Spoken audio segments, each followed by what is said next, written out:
Yeah, so let's say that I go to a non-Muslim country like China for tourism, and then I stay in a town which is like Muslim majority town with mosques and halal food, and I only stay in that region. In that case, is it permissible for me to go to tourism to China?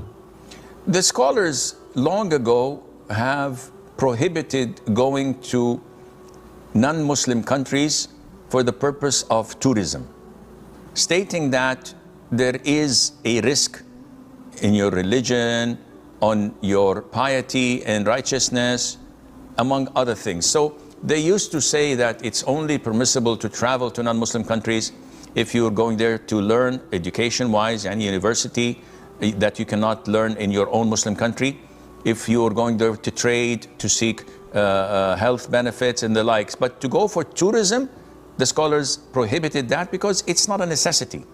It's not something that you have to do. There are so many Muslim countries that you can go and benefit them and not be affected negatively, but by what you see.